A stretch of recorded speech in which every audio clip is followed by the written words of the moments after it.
जो रोऊं तो बल घटे, हंसूं तो राम रिसाए। मन ही माहे बिसूरना, ज्यों घुन काट ही खाए।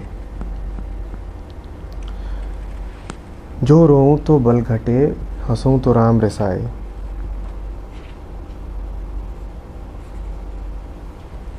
रोने और हंसने से अर्थ क्या है, समझेंगे थोड़ा।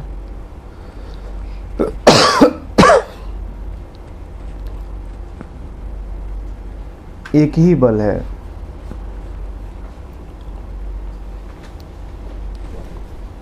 राम का बल, आत्मबल,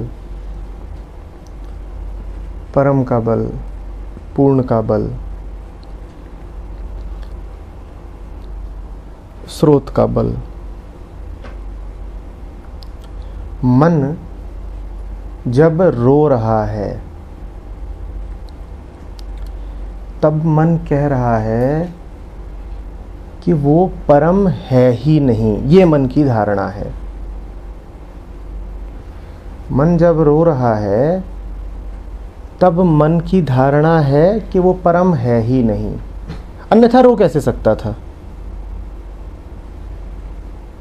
एक रोता हुआ मन बड़ा नास्तिक होता है।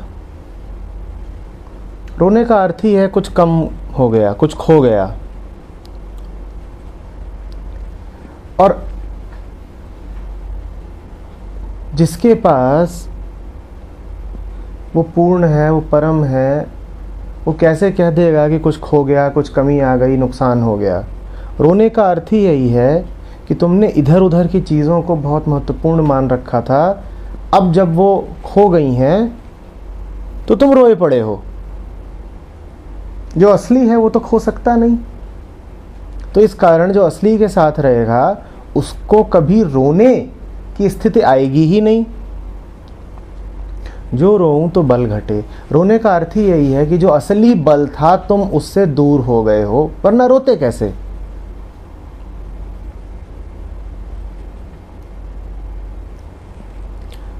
ध्यान दीजिएगा, रोने वाले मन की क्या धारणा है, परम है ही नहीं। अब आते हैं हंसते वाले मन पे। हंसने वाले मन की दूसरी धारणा है। हंसने वाले मन की धारणा है परम कोई वस्तु है। हंसने वाले मन की धारणा है परम कोई वस्तु है जो मुझसे बाहर है और जिसे प्राप्त किया जा सकता है, और मैंने उसे प्राप्त कर लिया और अब मैं हंस रहा हूं। घूम फिर करके बात ये वही कह रहा है जो रोता हुआ मन कह रहा है, पर कहने में अभी भी अंतर है। हंसता हुआ मन कह रहा है परम को पा लिया है। परम क्या है? परम किसी का जिस्म परम है, बाजार में बिकता सामान परम है, समाज से मिली इज्जत परम है, अपने लक्ष्यों को पा लेना परम है, रुपया परम है, और मैंने इसको पा लिया। और पा लिया तो बड़ी हंसी आ रही है, बड़ा अद्भुत सा लग रहा है। रोने वाला मन कह रहा है परम है ही नहीं। हंसने वाला मन कह रहा है वस्तु ही कोई परम है, और दोनों को सिर्फ भ्रम है।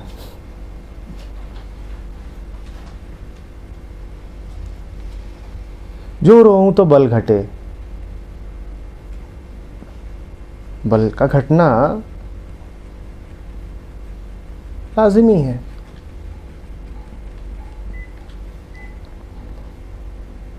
क्योंकि सब कुछ तुम्हारी धारणाओं पर ही तो है, वो तो सदा ही उपलब्ध है। तुम उसको धारण करते हो कि नहीं, ये तुम पर है। तुमने यदि धारणा ही बना रखी है कि सत्य ऐसा कुछ होता ही नहीं, मात्र संसार ही सब कुछ है, तो अब कहां से पाओगे बल। अब अगर जिंदगी डरी डरी और कमजोर बीते तो इसमें ताज्जुब क्या है। रोते रहोगे, शिकायतें करते रहोगे, ताकत नहीं रहेगी। क्योंकि जो भी ताकत होती है वो तुम्हारी तो होती नहीं है, वो तो उसी की होती है। और उसकी ताकत तुम्हें उपलब्ध होगी ही नहीं जब तुम कह दोगे कि वही नहीं है। वही है ताकत का स्रोत, और तुमने उसके ही होने से इनकार कर दिया, तो अब तुम बलहीन ही तो रहोगे ना। जो रोऊं तो बल घटे, तुम रोए नहीं कि तुम नास्तिक हो गए। और कहां नास्तिक के पास बल आएगा। हंसूं तो राम रिसाए। किस खुशी में हंसते हो? इसी खुशी में हंसते हो ना, कुछ मिल गया। कुछ मिल गया कहने का अर्थ ही यही है कि वो पहले से ही मिला हुआ नहीं था। ये भी घोर नास्तिकता है। रोना जितनी बड़ी बेहूदगी है, हंसना उतना ही बड़ा पागलपन। क्योंकि हंसने का अर्थ ही है कि मन को उसकी इच्छित वस्तु मिली, इस तभी तो हंसता है मन। मन ने कुछ वस्तुओं को ही परम का पर्याय मान लिया, पर्याय ही नहीं विकल्प मान लिया। भूल में मत रहिएगा, ये पहले भी कहा है, दोहरा रहा हूं, हंसने में कोई बड़ी बात नहीं है। हंसना कुछ विशेष नहीं है, उसमें कोई गुणवत्ता नहीं है। जिन्होंने जाना है उन्होंने साफ साफ देखा है कि एक ही द्वैत के दो सिरे हैं, रोना और हंसना। पर चूंकि हम प्लेजर सीकिंग लोग हैं, इसीलिए हमने हंसने को बड़ी उपाधि मान रखा है। और हम बार बार कहते हैं सदा हंसते रहो। कोई रो रहा होगा तो मुझसे पूछेंगे क्या हो गया, क्या बीमारी है। और अगर कोई अकारण ही व्यर्थ ही हंसता रहता हो तो मुझसे पूछते ही नहीं कि क्या बीमारी है, क्यों हंसे जा रहे हो। हंसना उतनी ही बड़ी बीमारी है जितना बड़ा रोना।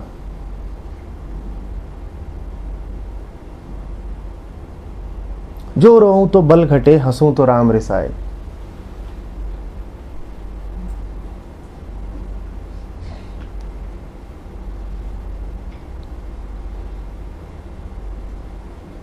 जितना हंसोगे राम उतना दूर होगा तुमसे। हंसी को, लाफ्टर को बड़ा मूल्यवान मत मान लीजिएगा। जब मैं कह रहा हूं हंसी में मूल्य नहीं, तो इसका अर्थ ये नहीं है कि मैं कह रहा हूं कि रोइए। ना हंसना है ना रोना है, शांत होना है। हंसी भी एक तनाव है, ठीक उतना ही बड़ा तनाव जितना बड़ा रोना। हंसी उतनी ही बड़ी बीमारी है जितना बड़ा रोना।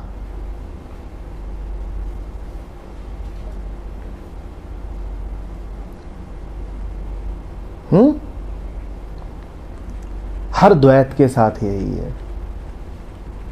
उसके एक सिरे पे बल घटेगा और दूसरे सिरे पे राम रिसाएगा। और जो इन दो सिरों के बीच में फंसा है उसकी वही स्थिति रहेगी कि ज्यों घुन काट ही खाए। बाहर बाहर से वो हो सकता है कि साबुत दिखाई दे, पर उसका दिल छलनी हो चुका होगा, जैसे कि काठ जिसे घुन लग गया हो। कभी घुन खाई लकड़ी देखी है? बाहर बाहर से ऐसा लगेगा ठीक है, पर ज्यों ही उस पर ज़रा जोर पड़ेगा, ज्यों ही स्थितियां उसकी ज़रा परीक्षा लेंगी, वो चरमरा के टूट पड़ती है। उसमें कोई दम नहीं होता, उसकी अपनी कोई ताकत नहीं होती। जो लोग सिर्फ सतह देख पाते हैं, जो लोग सिर्फ स्थूल को देख पाते हैं, वो तो घुन खाई लकड़ी को भी स्वस्थ ही समझेंगे। वो तो यही कहेंगे सब ठीक है, नॉर्मल है, बढ़िया तो है, चिकना चेहरा है, दो आंखें हैं, एक नाक है, एक होंठ है, क्या दिक्कत है। उन्हें ये दिखाई ही नहीं देगा कि इसके दिल में सुराख ही सुराख है, जैसे घुन खाई लकड़ी। यही हालत तो है हम सबकी, घुन खाई लकड़ी। छेद ही छेद हैं, छेद ही छेद हैं, हिस्से ही हिस्से हैं, और घुन लगा हुआ है और वो खाए जा रहा है, चाटे जा रहा है।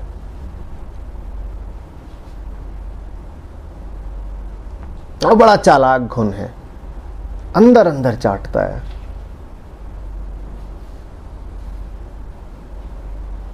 बाहर से कुछ पता ही नहीं चलता। चेहरे पर एक मुहासा हो जाए तो दिखाई तो देता है।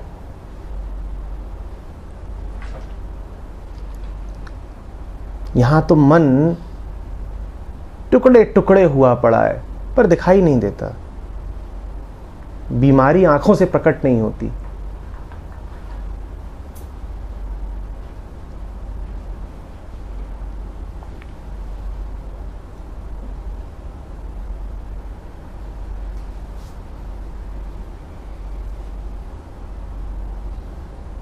एक ही इलाज है, न इधर के रहो न उधर के रहो।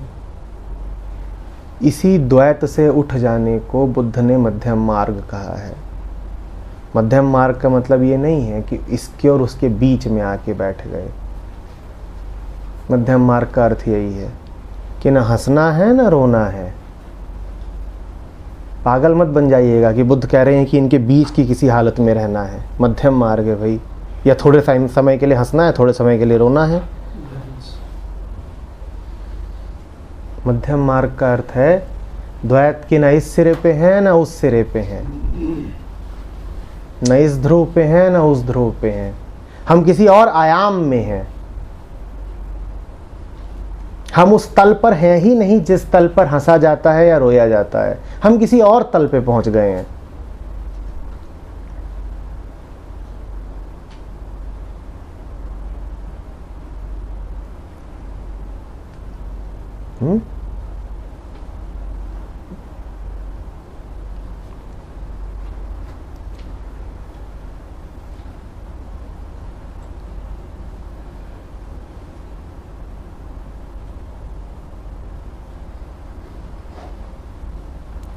न खोने का अफसोस मनाइए न पाने का जश्न, क्योंकि न कुछ खोने के लिए है न कुछ पाने के लिए है।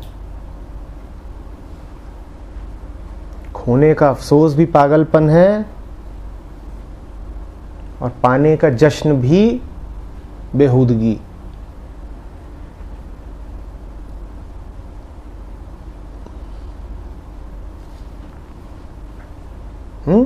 और आदमी का जीवन इन्हीं दो चीजों में बीतता है। सारी कोशिश ही यही है, या तो कुछ खो न जाए या फिर कुछ पालूं। दो ही तो चेष्टाएं होती हैं हमारी। दुख से बचो सुख से पाओ, दुख से बचो सुख को पाओ। इन दो के अलावा हमारी कोई तीसरी चेष्टा नहीं होती है। और ये दोनों ही चेष्टाएं मन की इसी धारणा से निकलती हैं